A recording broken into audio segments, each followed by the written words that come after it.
Praise the lord. యేసుక్రీస్తు దివ్యనామంలో ఉదయకాల సమయంలో వాక్యం వింటున్న వీక్షించుచున్న మీ అందరికీ నా హృదయపూర్వక వందనాలు తెలియజేస్తున్నా. దేవుడి బిడ్డలారా, కన్ఫ్యూజన్, డిస్టర్బెన్స్, గలిబిలితో ఉన్నావా? ఏమైపోతుందో ఏమో, అడుగు తీసి అడుగు వేస్తే నేను సక్సెస్ అవ్వగలనా, నా బిజినెస్లో సక్సెస్ అవ్వగలనా, నా యొక్క పరిచర్లో సక్సెస్ అవ్వగలనా, నేను ఈ కోర్స్ చేరాలి అని అనుకుంటున్నాను, సక్సెస్ అవ్వగలనా, రాణించగలనా, జయము సంపాదించగలనా, నేను గట్టెక్కగలనా అని రకరకాలుగా తలంపులతో సతమతమైపోతున్నావా?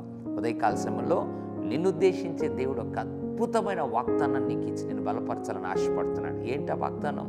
సామెతల గ్రంథం 4వ అధ్యాయం 12వ వచనం, నీవు నడుచున్నప్పుడు నీ అడుగు ఇరుకున పడదు. ఎంత అద్భుతమైన వాగ్దానం అండి. నువ్వు నడుస్తున్నప్పుడంట ప్రభువుని నమ్మిన నీ అడుగు ఇరుకున పడదు. అంటే ఎక్కడ కూడా ఇరుక్కో, విశాలంగా సాగిపోతావు అని అర్థం. నీవు నడుచున్నప్పుడు నీ అడుగు అంట ఇరుకున పడదు. ఎందుకు? నువ్వు ప్రభువుని నమ్మావు కాబట్టి. ఎస్, విశ్వాసంతో ప్రార్థన చేసుకొని సందేహం లేకుండా, సాతాను పెట్టేటువంటి సందేహాలకు నువ్వు తావివ్వకుండా, స్థలం ఇవ్వకుండా విశ్వాసంతో అడుగు వేయగలిగితే నా దేవుడు అంటున్నాడు, ఇరుకున పడకుండా నిన్ను నేను నడిపిస్తాను. నువ్వు ఎప్పుడు కూడా ఇరుకున పడకుండా నువ్వు తలపెట్టిన ప్రతిదీ కూడా నా కృప ద్వారా నేను సక్సెస్లోనికి నిన్ను నడిపిస్తాను అని దేవుడు వాగ్దానం చేస్తుండగా నమ్మి ఈ ఆశీర్వాదాన్ని నువ్వు స్వతంత్రించుకో. పరిశుద్ధుల తండ్రికి వందనాలు.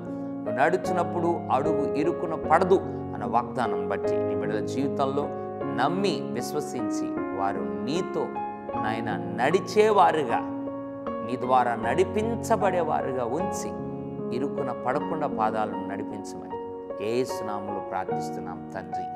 ఆమెన్. God bless you.